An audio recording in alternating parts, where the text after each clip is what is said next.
g'day curd nerds. G'day curd nerds. Well, g'day curd nerds. Well, g'day curd nerds. Well, g'day curd nerds. Well, g'day curd nerds.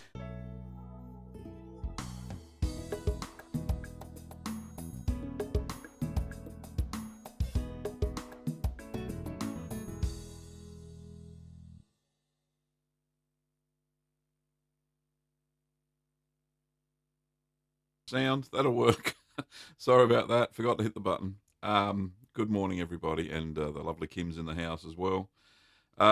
Thank you for joining Ask the Cheeseman, where you can learn about home cheese making and ask all your questions. Today's episode is 123, so we're getting up there. I'm very excited. Shout outs this morning to new financial members. I think some of them are repeats, but I'll shout them out anyway. These are YouTube members, by the way. They've hit the little joiny button, wherever that is, down there below. So shout out to Jeff H, Kim Louise, thank you very much for supporting the show financially, and Chris K, thank you very much for your membership, YouTube membership. And with a YouTube membership, not only do you get a cool your name highlighted in the chat and your little icon gauging how long you've been a member, you also get early access to the how-to videos, like the Grana Padano that went out last night for me. Okay, videos coming up. Obviously the Grana Padano, which was released yesterday, so go and check that out if you haven't already. So that'll be fantastic. We've already got the curd nerd light flashing. Oh, better turn that off. God, there's noises everywhere. I've got noises going. There's Rocky's gold star. Thanks, Rocky. Oh, hang on. I've got to turn the light. Oh, it's chaos. Hang on. What's going on? And that's not going to where it's supposed to be going. Right, there we go. Let me have a look. There we go. Now you should get some sound in your ears. That was a doing. Thank you very much, Rocky, for your $2 super chat. I really appreciate it. Thanks, mate. Anyway, where was I? So Grana Padano went out last night. Go and check it out. There's going to be a Lancashire video coming up soon. We've got 2 Camembert videos for those who just love Camembert. One's stabilised paste using raw milk, and the other one's a traditional Normandy Camembert style cheese using raw milk as well. So I've got 2 of those on the go.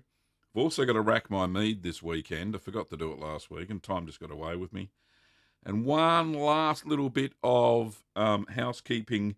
Wednesday's show may be a different time slot for you because we go to daylight savings time tomorrow morning on Sunday. So we go to GMT plus 11, which is known as Australian Eastern Daylight Savings Time. So the show may vary. I think we'll get more Europeans and people from the UK as well, which is great, as well as, so we get a better spread, I think, once the time zones. The summertime in the Northern Hemisphere gets taken away, our summertime gets added on, and it's actually a better gel of time zones for us. So we'll get more people, so it's cool. Okay, thank you very much, everybody, for turning up. As always, without you guys, there wouldn't be a show. And while you're there, say good day to Holly the Wonder Dog. Holly! There you go. Say good day. Say good day, Holly. Hello, Holly. There you go. And Teddy's just woken up in the other basket, but I've got a camera on him. Anyway, it's very cool. Now, for those of you who are wondering how Kim is, if you didn't see the announcement on Wednesday morning's video live stream, go and check that out if you want to know what's going down. I'm not going to repeat it here today. It was a little bit too emotional for me. We've come to grips with it, basically, and we're soldiering on and just moving forward one step at a time. So that's what we're up to. Okay, let's say some g'days to people. So we've got Orphan. G'day, Orphan. How are you? Matthew. G'day, Matthew. Olivia and the wee curd nerd are tuning in. Well, g'day, wee curd nerd. How are you? Lovely to see you. Robert. G'day, mate. Shia Sol from Argentina. G'day, Shia. Steve Stevens. Yeah, I'll get to your question in a minute, mate. Leonardo. G'day, mate. And Darren. John from San Francisco. Tammy, how are you? Monique. G'day, Monique. Lovely to see you again. Well, I can't see you, but you can see me. Where else? Rocky. And once again, thanks for your super chat. We'll get to your question in a minute, mate. Lice Dog. G'day, mate, and thank you so much for sending that link to the 1927 Normandy Camembert silent film. For those who want to see it, so good. It was so good. It really blew me away that not a heck of a lot has changed. In fact, the style they were making the cheese is probably more like the home cheesemaker than it is the commercial cheesemakers today. So have a look. Go to the community tab on the channel if you're interested. And there is an authentic 1927 silent film. All the writing's in French. I kind of understood most of it. But, yeah, fabulous little historic clip. And that was provided to me by Lice Dog. So thanks very much. We got Zabi, I think. Kim, of course. Lucky. Jacques. Yaniv, there we go, great. Siraj, Larry from Deep South Texas, Matt and Matthew and Jogo, goodness me, Manel, Ruth, g'day Ruth, lovely to see you, and Zombie, Spraynard, that Kim's already deleted, so they're gone. You're out of the house, Donna. And g'day, Donna. All right, so let's get to some questions, shall we? First question was at 8:10 this morning, 20 minutes before the show. So pretty cool. That's from Orphan. What cheese specifically do you think everybody should try, even if they already enjoy eating cheese? There's a couple of cheeses. I think a couple of cheeses from the different categories everybody should at least try. So you should try, in no specific order whatsoever, obviously an aged cheddar. An aged cheddar will blow your mind. It's so much different than the crappy supermarket cheddar you can buy for, $4 a kilogram or whatever it is. So try some aged cheddar. Also try a good blue. Any kind of blue, doesn't really matter. They're all different styles and flavors, but try a blue. Unique flavor, amazing. Try a white bloomy rind. You should really try some of that. Try a washed rind cheese, so one that's been ripened with Brevibacteria linens. So definitely try one of those. What else? Hard Italian cheeses like Grana Padano, Parmesan, that sort of stuff. Try an Alpine Swiss. Amazing flavor. Any of the French cream cheeses. Look, I recommend you should really broaden your horizon as far as cheese goes. So even though if you don't make them yourself, you should at least try them to know what you like.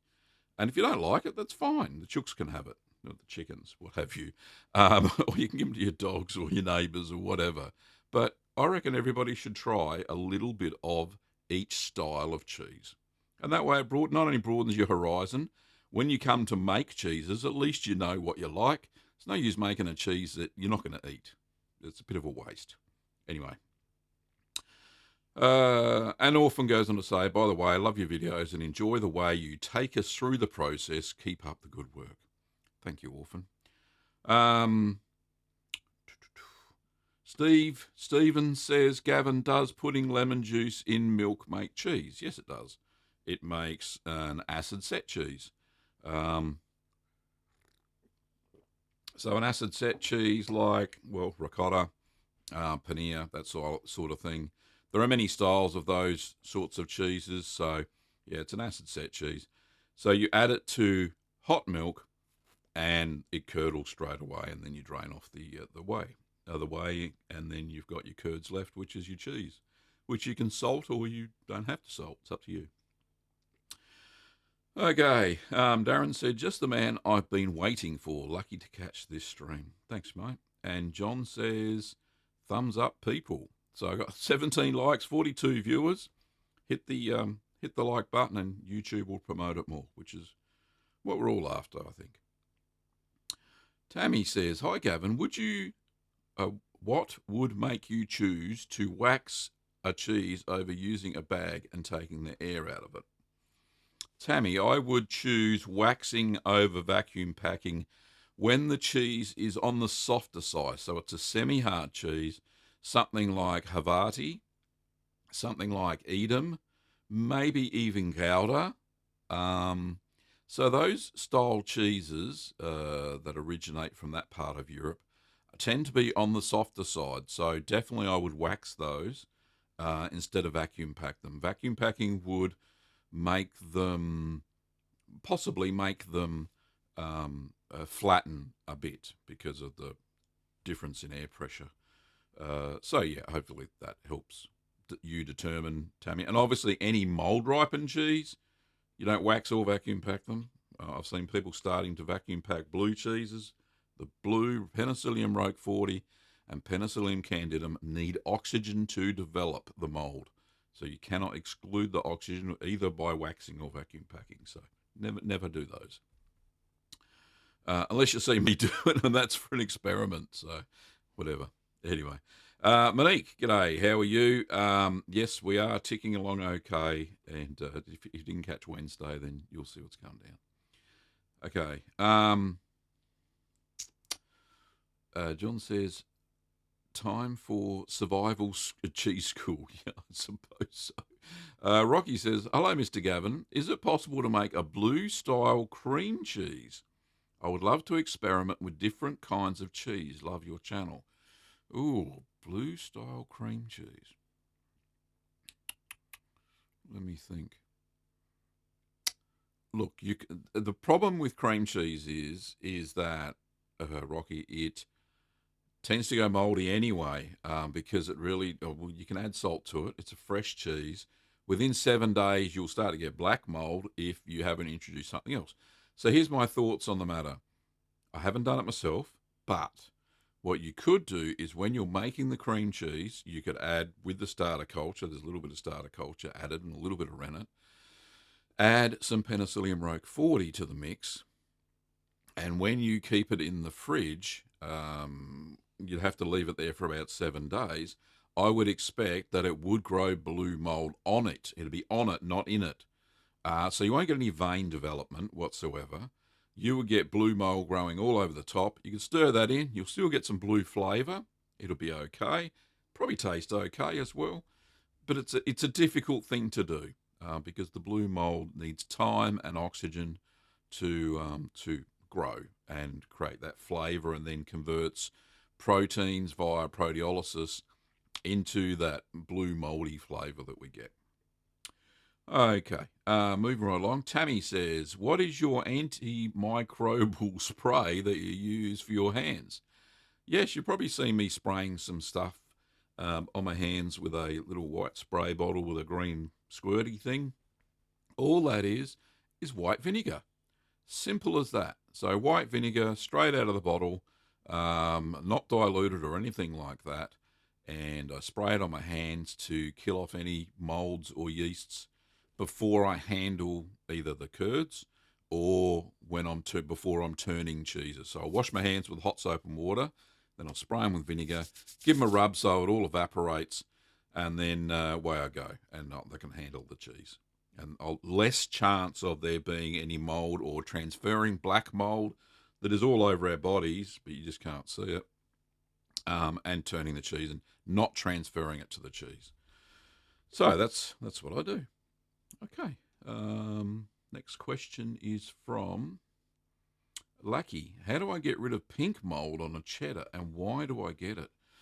Ooh, pink mold is one of those things. I can't remember the technical name for it now, which is a bit of a problem because I'm supposed to know things. Yeah, look, it appears on cheese when it's moister than it should be, and it's in the environment. There's not much you can do about it.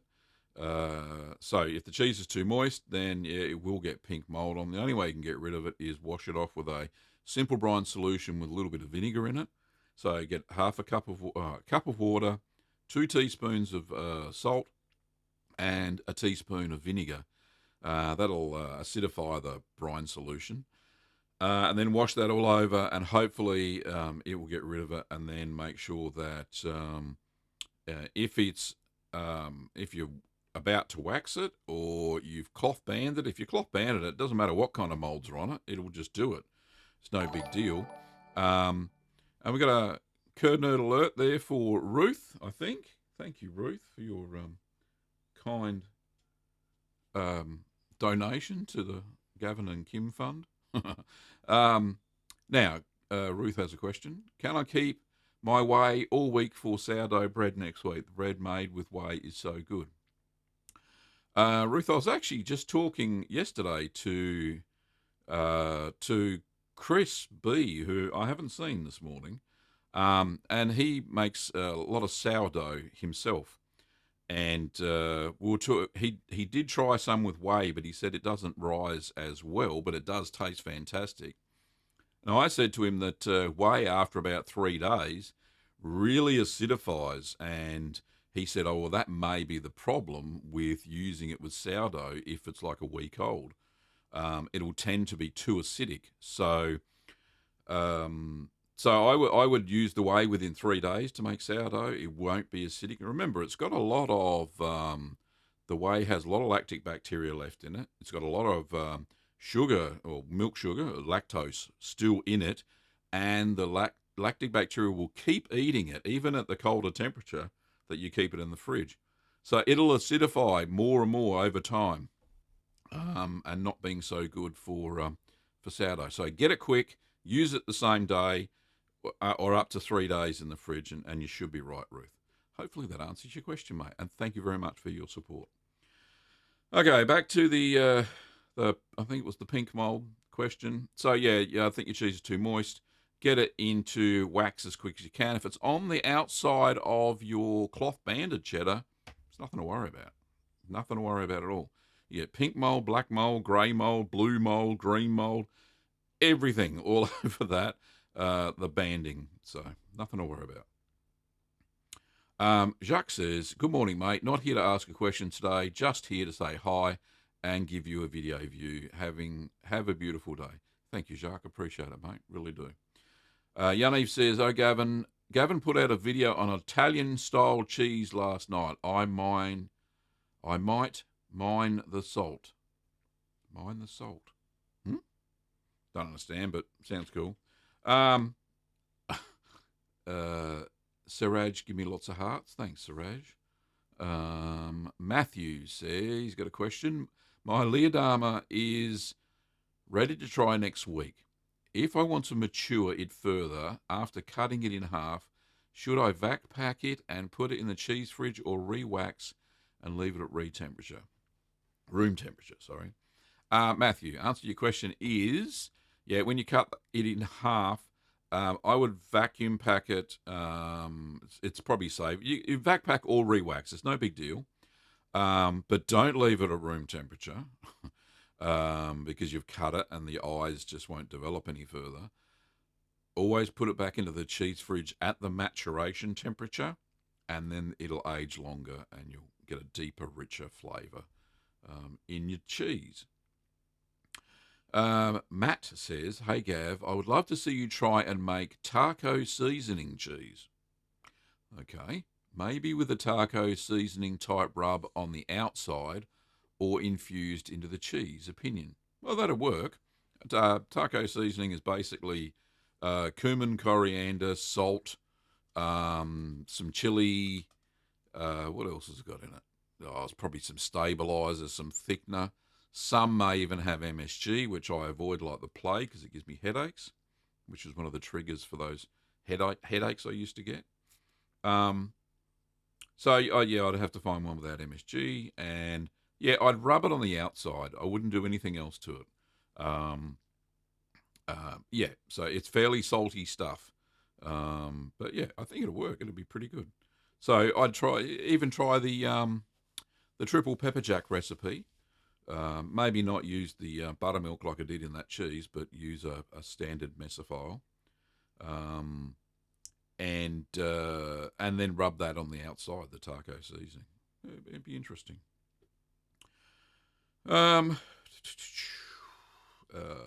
Jogo says, hi, Gavin. Cheers from Brazil. G'day, Jogo.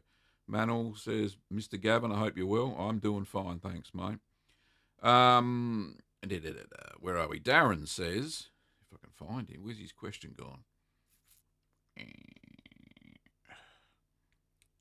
I've lost him. There we are, back again. At 8:34, he said, hello, Gavin. Can you please speak on using buttermilk and or yogurt as replacements for thermophilic or mesophilic starter culture? I do not have access to purchasing these things online. Okay, hang on. I'll get back to that in a sec after I get to this super chatio. Right, Curd Nerd signs off. Let's see who it was. It was Rocky. Thank you, Rocky. Rocky says, thank you for the advice. I will experiment. My goal is to develop a new cheese for my retirement funding. I'll keep all informed of my progress. Bad retirement plan, but I have a plan. Yes, everybody has a plan. But yeah, well done, Rocky. That may work out. We'll see how it goes, mate. Okay. So, and thank you for your kind $10 super chat. I appreciate it. Darren was talking about replacement of mesophiles and thermophiles. Okay. So, cultured buttermilk does have a aromatic mesophile within it. So, similar to Sacco's MO36R or, what's the other one? Flora Danica.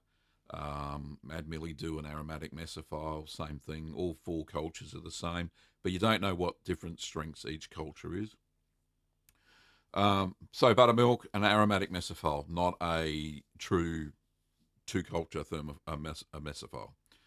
So you could use that. Dosage rates, usually for 10 litres of milk, for a culture buttermilk, that you bring up to room temperature so it starts to activate again.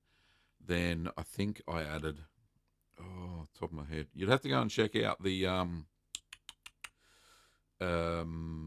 triple pepper jack video where I calculated how much buttermilk to use. So go and check that out. Now, for a replacement for a thermophile, yogurt is suitable. You can use it. I have. If you have a look at one of my, which one was it? Provolone video, then you'll see that I used yogurt as a thermophile, and it was a fast acidifying yogurt culture, which was we stock it as a tangy yogurt culture, but it's really it's a Bulgarian yogurt culture because it's got Lactococcus something bulgaris in it. It's known as a Bulgarian yogurt culture. But it'll give you that the cheese will come out with that yogurty tang type thing, the sharpness, the acidic sharpness that yogurts have. So that's the only issue with using those. Another good way to use mesophiles and thermophiles is using kefir grains. So if you use kefir grains and go and follow the book by David Asher, he's got some really good recipes there using kefir grains. If you can get your hands on those, I don't know if you can get it locally or what have you, but yeah, that'll work. And just follow his instructions and Bob's your uncle. You'll have some cheese made old school style. Okay.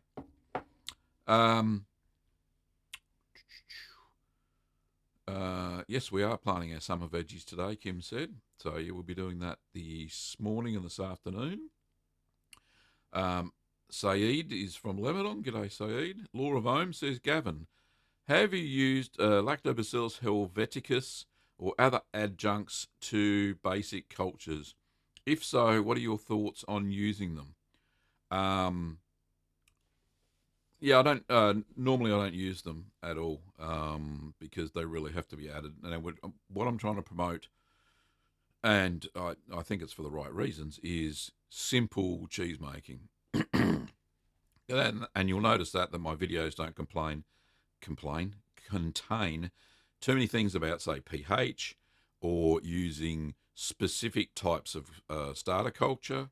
I try to tend to keep them to, a basic mesophile and basic thermophile. and that sort of stuff. So that's what I try and do. But I have used Lactobacillus helveticus. It's actually in MOT 92, which is the thermophile that I use. But yeah, we've got a new super chat, which is coolio. 50 SEK, SEK. I don't know what a SEK is. From Sweden. There we go. That's cool. Zombie says, tried to buy a few items from your site, but some of your cultures and mold items can't be sent to Sweden, which is disappointing. Any way around that? Yes, they can be sent to Sweden. We've sent stuff to Sweden before, which is very cool. Shoot me an email. Go to the About tab, or if you've got my email address already, or go to littlegreenworkshops.com.au and go to the contact page. Shoot me what you want. Give me a postal address, and I'll do up a manual invoice, and we'll figure out the shipping and all that stuff. So we can do it all manually.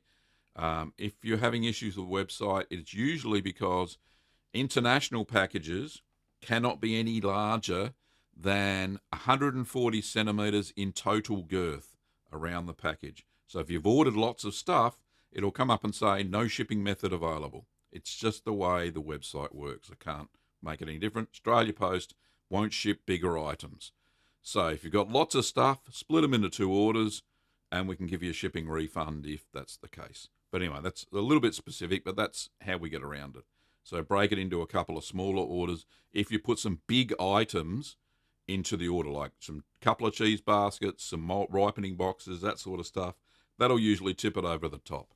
So there, Zombie, I hope that helps. And thank you very much for your Swedish, I think, is it krona? 50 krona. Thank you very much. Okay, moving right along. Yeah, so adjuncts. I finished that conversation, I think. But thank you, Laura Vomes. Kilroy was here, said, hello from Florida. This is my first live stream of yours. I'm glad I found your channel. Thank you, Kilroy. I know that's not your real name, but that'll be fine. 70 Smooth. How's your day going? Greetings from the Marshall Islands. Thank you, 70 Smooth. Yes, my day is going great. I've had my first coffee and I'm very happy. Matthew says, how do you keep track of your cheeses in terms of maturing your cheese? Excel spreadsheet, ?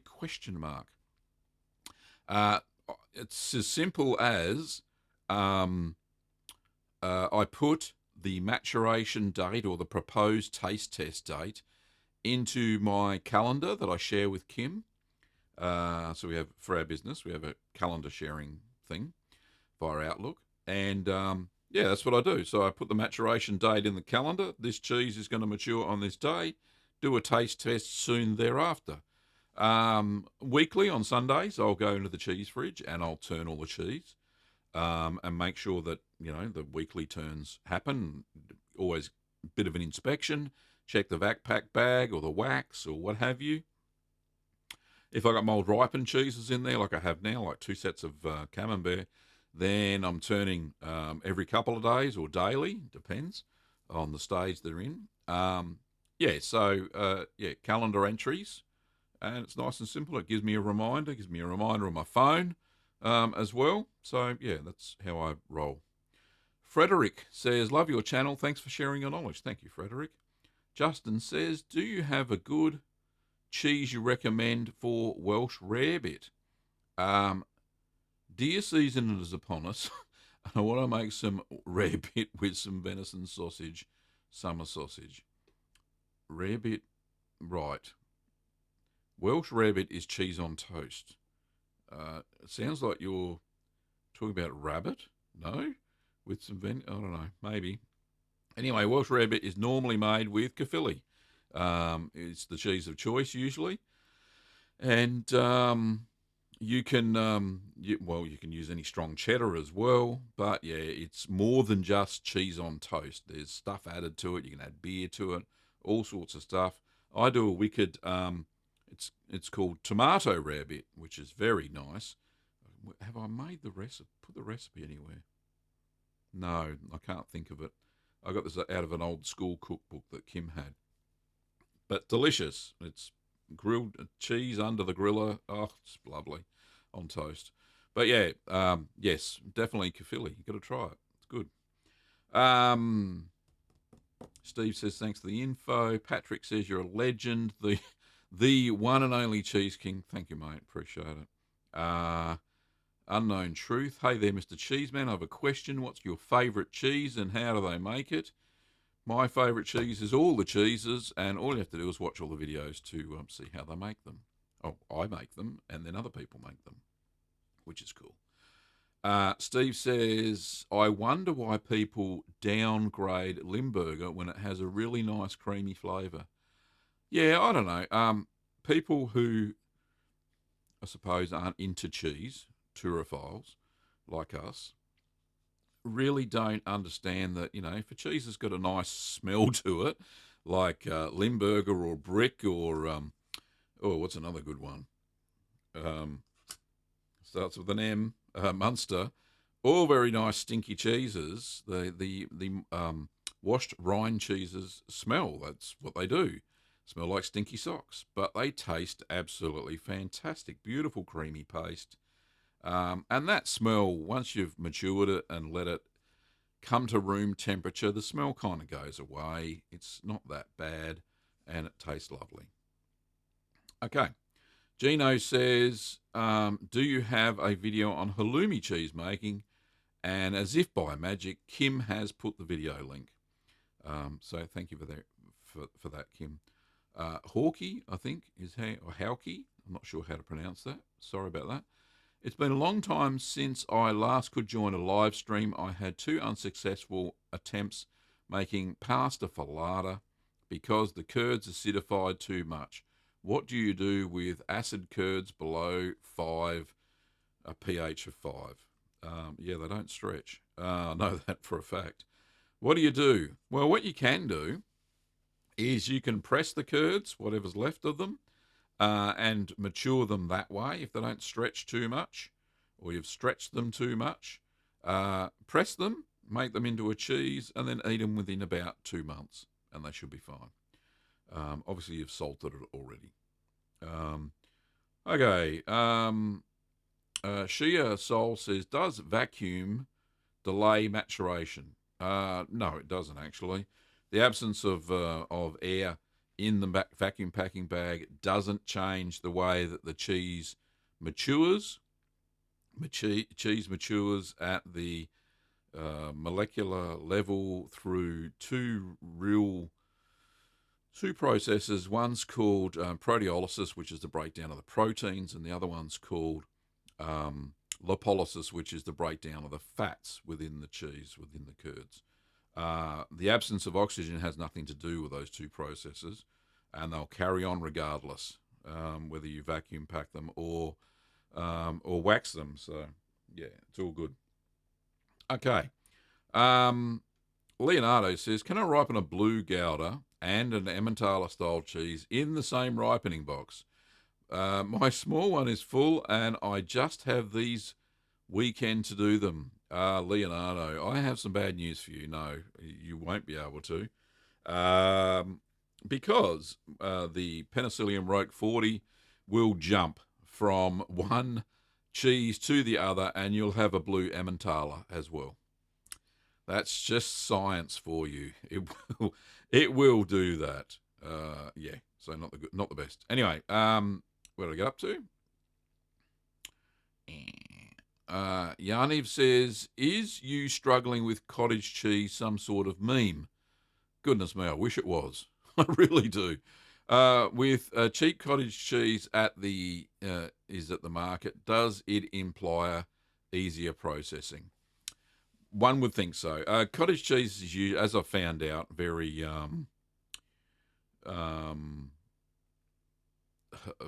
it's a very simple thing, but you have to have the right ingredient. It can't be made with pasteurized milk, not properly anyway. It can be made with raw milk. So, in fact, I've got 2 bottles of Made by a Cow left that have a best before date of the 10th of the 10th. So maybe I'll try cottage cheese with that. That's a good idea. Thank you, Yaniv, for let me write it down before I forget it. Cottage cheese with raw. Yeah.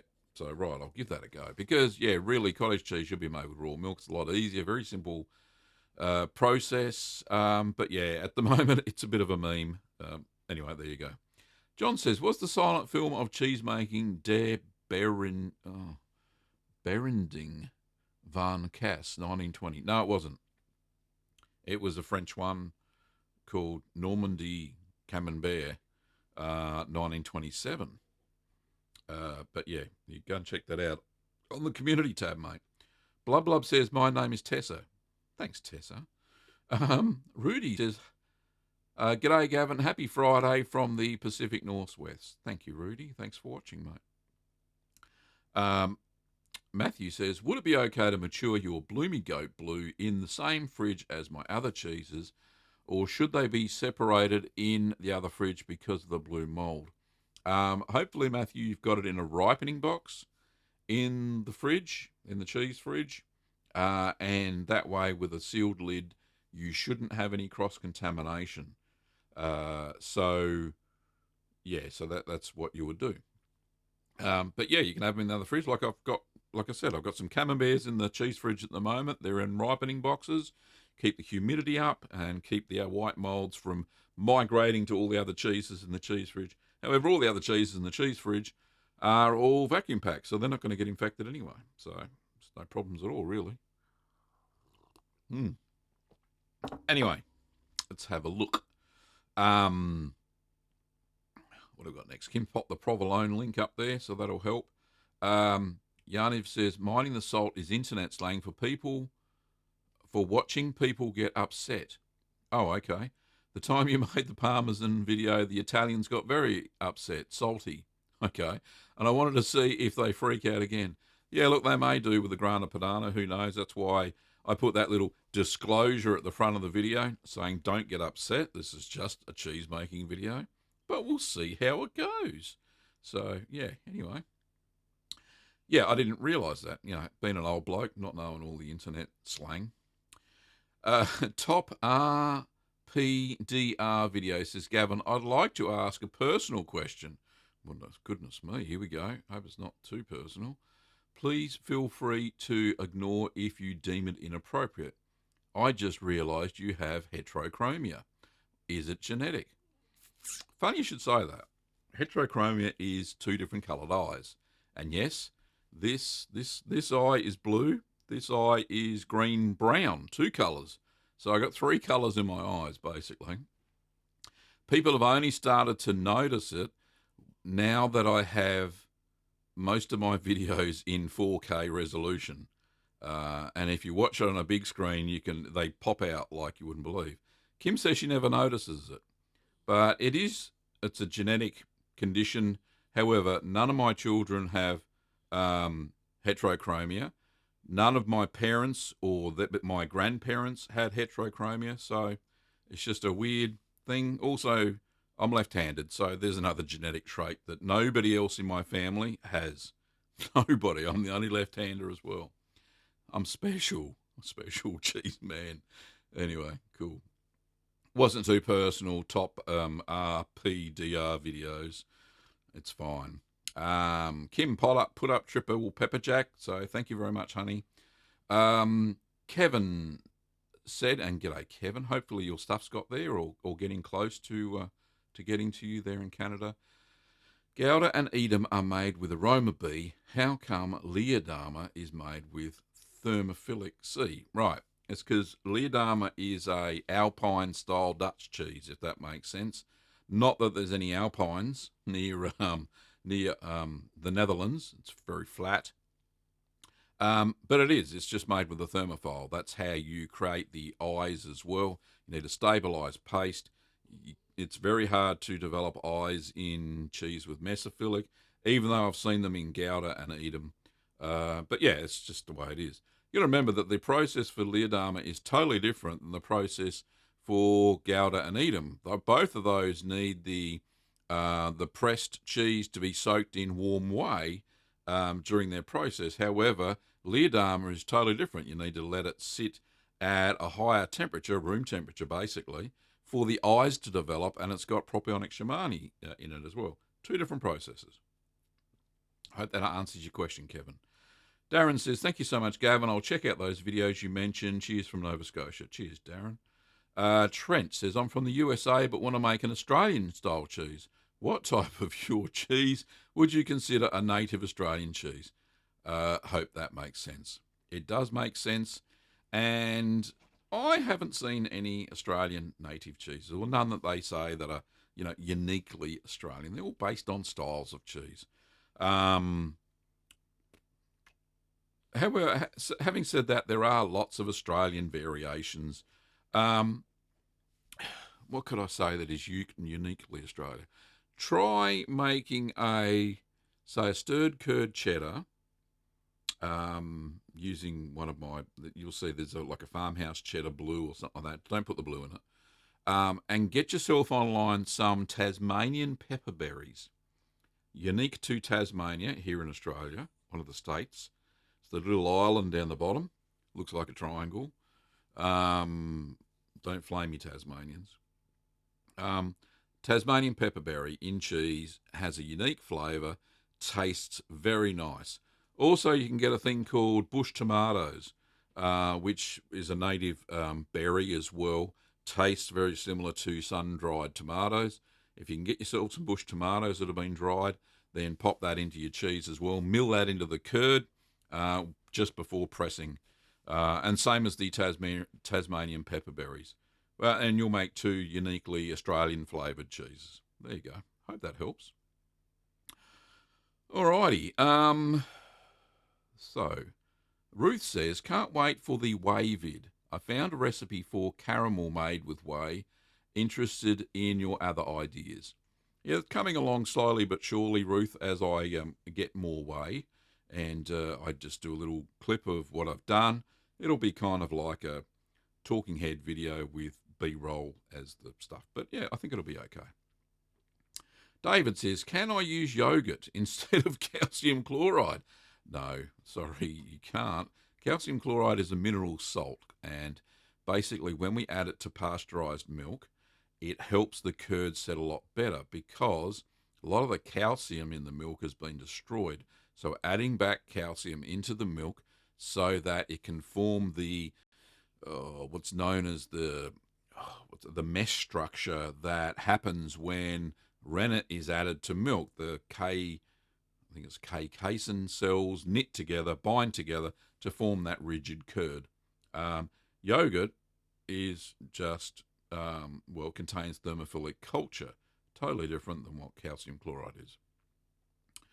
Okay, Onur says, how did I get into cheese making? I recently found your channel. Thanks for the great content. Subscribed. Thanks very much, Onur. How did I get into cheese making? If you go and check out my book, Keep Calm and Make Cheese, the entire first chapter is how I got into cheese making. So I won't read that or repeat it here because it'll take too long. Okay. Where do we go? Bernardo says, send products to Chile, please. Yeah, you order them online, I'll send them to Chile. At littlegreenworkshops.com.au, go to the cheese section. You can ship to Chile. Just make sure you don't put too much in your order. But we'll ship it to Chile, no problems at all, if you pay for it.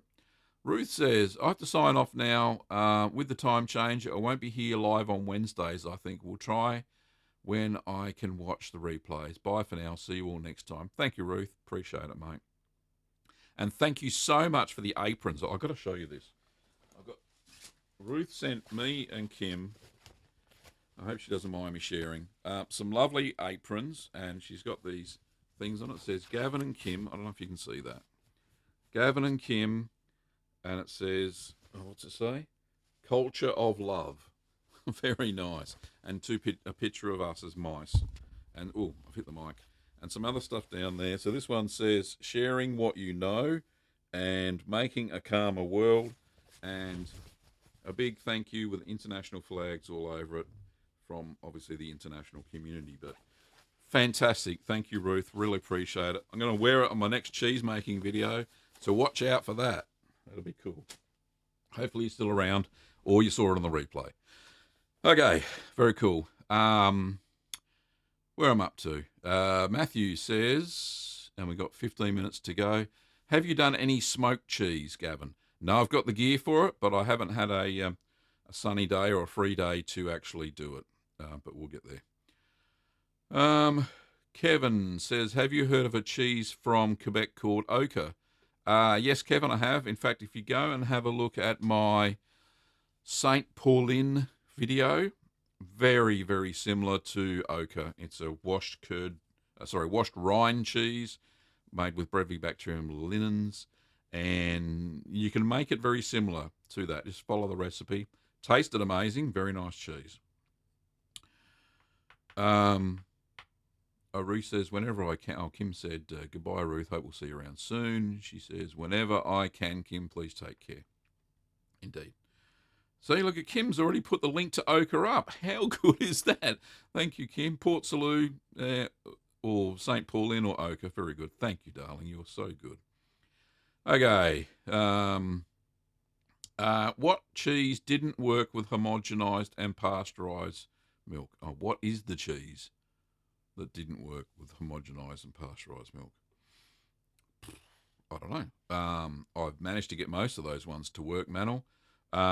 Just with the addition of calcium chloride and waiting longer for the rennet to set. It does take a little bit longer with pasteurised homogenised milk. In fact, if you have a look at probably the first 20 cheese making videos I ever made, they were all with pasteurised and homogenised milk. It wasn't until I started to up my cheese making game that I sought out just pasteurised and unhomogenised milk to start making my cheeses with. So, yeah, a lot of the early cheeses that I made were all made with homogenised and pasteurised milk. Destraw says, what's my favourite colour? Green is my favourite colour. Larry says, oh boy, another cottage cheese attempt. Yeah, indeed. Thanks, mate. John says, we'll send email and link to the 1920 cheese making vid. Cheers, John. Appreciate it, mate. Rocky says, heck, David Bowie had different colour eyes. Love him. Rest in peace. Yep. Bless him. Yes, David Bowie did have two different coloured eyes and two different sized irises, if I believe. Mine are the same. He had a different condition as well as heterochromia. John says, since Ruth mentioned whey caramel, is there a caramel cheese? I have a perfect whey with condensed sweet milk in a can. Boil for hours, turns to the most perfect caramel, and then pour into cheese. That'll work. You got to remember that my sauced or is it G sauced? I think it's two Norwegian cheeses. One's made with goat's milk, the G sauced, and my sauce made with cow's milk whey. Essentially, that's kind of what you're making as well, because as you reduce the moisture in the whey, the milk sugars coalesce at the bottom, turn into a brown sludge, which is basically the Norwegian brown cheese, which is essentially kind of like caramel, a little bit more grainy. That's why you've got to stir some cream into it afterwards. But it does taste amazing, a really nice flavour. It was great on toast when we made it.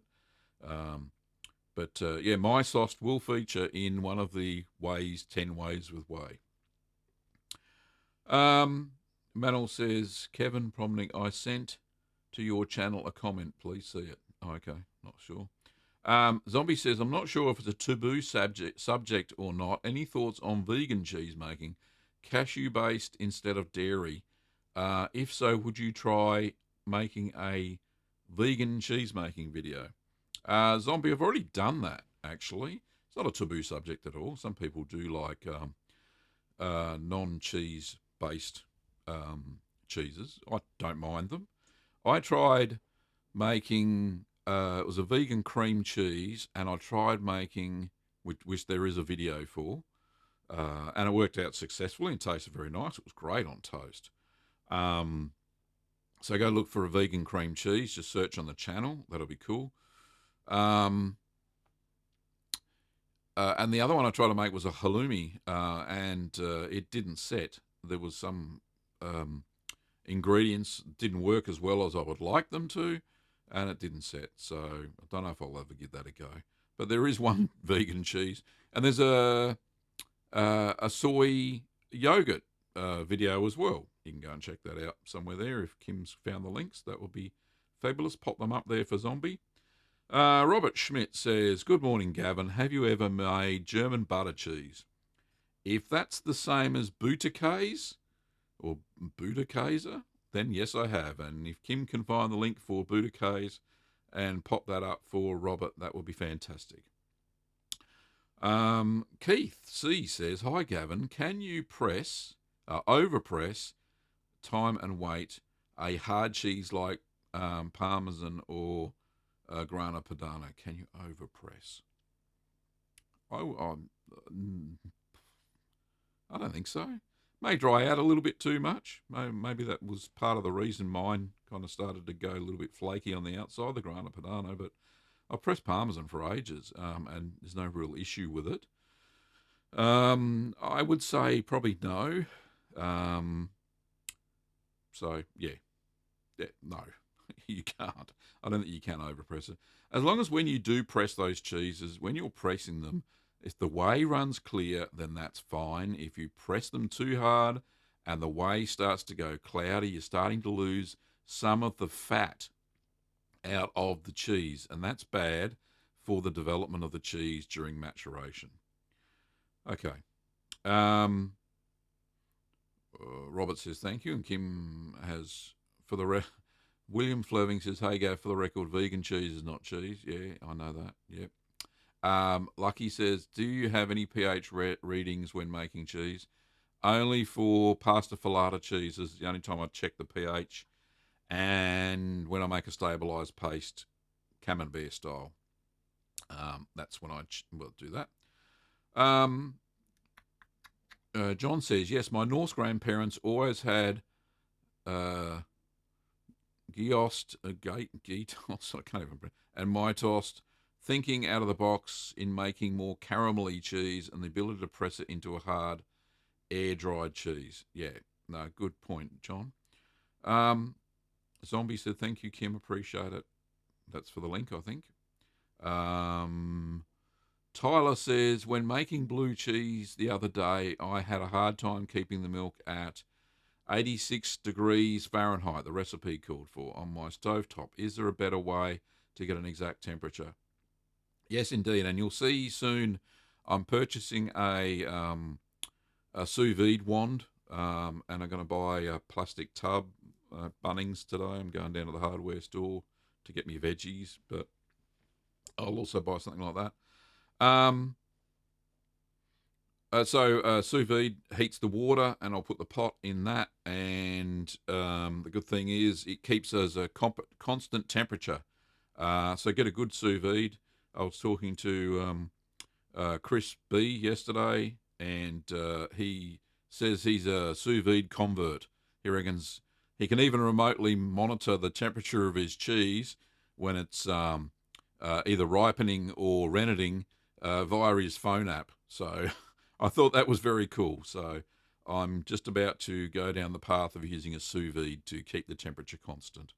So either wait for that or go and have a look. There's a lot of people with sous vide videos on YouTube on how they use them, so you can check that out. Matt says, have you ever thought about making dry jack cheese? No, I've made pepper jack cheese before. That's the triple pepper jack, and that was quite dry and crumbly too. So if you like that sort of style, then maybe try that. I'm not sure how dry jack differs, but I'll have a look. Anyway, 6 minutes to go, curd nerds, and we'll move right along. Sous vide, yes, look at that. Squirrel said sous vide is wonderful. Yeah, there you go. Kevin says, thank you guys, gotta go. See you next week. Gavin, I will email you with a proposal for supplying cultures to Canada in bulk. Yes, please do, Kevin. We get ours wholesale. I can't really do wholesale prices, but yeah, shoot me an email, see what we can talk about. William says, in your opinion, is American processed cheese actually cheese? William, the way I make it, yes, it is. If you go and have a look at my American cheese video. All it is the cheese I've made, some water, and some, what the heck is it? Sodium chloride. It's sodium chloride? Yeah, I think so. I can't remember now. Yeah, but if Kim can find the video for the American cheese that I made, that would work, and that would be good. Anyway, I think it is because the vast bulk of the stuff that I've made a couple of videos on American cheese now, and it is cheese, and just with an emulsifier present. So, sodium citrate. Goodness me, my head's not working. Sodium citrate is the ingredient for making melty American cheese. Okay, Manel says, sorry, Kim and Gavin, I want to contact with anyone to help me about cheese. I'm a beginner. Manel, recently I've started doing consulting for cheesemakers. If you shoot me an email, I can give you the rates, and we can go from there if you want, mate. I'll need to via email or a Skype call. So it's like a coaching, consulting sort of call, which seems to work. I've done it before. In fact, Ruth's had some consulting time as well. Patricia says, hello, Gavin and Kim and all. I'm late today, but I'll rewind and watch it from the start in a few minutes. Have a nice weekend. Thanks, Patricia. Lovely to see you, as always. Yeah, sodium citrate. Thanks, Squirrel. You're on the ball today, mate. Arbitrary Alex says, hello, Arbitrary Alex. And we've got 6 minutes to go. Kim's going to be giving me the wind up in a minute. Tobias says, what's your favourite Swiss cheese? I personally prefer those from the Outs in Glarus, but they have a home advantage. My favourite Swiss cheese. It's very hard to get Swiss cheeses here in Australia because some of them use raw milk, so they don't like to import raw milk cheeses here into Australia. Emmental's one of my favourites, for sure. But I've made Swiss-style cheese. Gruyere tastes nice. I've made that as well. Piora, which is from the Italian part of Switzerland, that tastes very nice as well. There's a few to mention. Anyway, they're nice ones. I like them. Squirrel says, I use it for keto cheese sauces. Yeah, sodium citrate. That's the one. Kim's put up the link there. That's very good. Go says, Mr. Weber, you're the man. Not gonna lie, your videos are awesome. Thanks very much, mate. Kim's giving me the wind up. So thank you very much, ladies and gentlemen, and boys and girls, for watching today, aka Curd Nerds. Thanks for watching the video today, the live stream, and we'll be back next Wednesday. But just a note that without all your questions, there wouldn't be a show. So thank you so much for coming along week after week and asking your questions and making the show entertaining. So yeah, it's a great fun. I really do enjoy Saturday mornings and Wednesday mornings here in Australia. They're really cool. Oh, and we got one last super chat, and this one is from, just before we go, it's from Jim. And Jim says, G'day, Gavin and Kim. As always, it's a pleasure to learn at the feet of the king and queen of the curd herd. Thank you, Jim. Appreciate it, mate. Thank you for your $5 super chat. Okay, and as I said, thank you for turning up week after week. I really do appreciate it. Anyway, so don't forget you can visit our store and you can pop over to littlegreenworkshops.com.au and get all your cheese making goodies. There's the cheese making section. That's the only stuff we export overseas or send. And don't forget you can check out my cheese blog over at littlegreencheese.com. It's got links to the podcast, all the videos as well, cheese making kits. And all the recipe, well, not all the recipes, because some of them are proprietary because I've made them myself. But I've shared quite a few, lots of knowledge there at Little Green Cheese. So you can go check that out. Don't forget you can support Gavin, that's me, over at Patreon. There's links down below in the description and the join button for YouTube memberships if you want to be a financial member and get early access to the making videos. And don't forget the merch. There's obviously merch. I got merch here. Lovely picture of me as a man in a cheese cartoon, very made by Della Beat. Thank you, Della. And obviously the T-shirts, certified curd nerd, and there's others, heaps. It's in the merch shelf below. Go and check that out. Well, thanks for watching, and we will see you next Wednesday, maybe a different time for you. Check it out. I'll schedule it on the live stream scheduling tool, and you'll see that on the channel or when it starts. So don't be early, don't be late. Be on time. Anyway, thanks for watching, Curd Nerds, and I'll see you next time.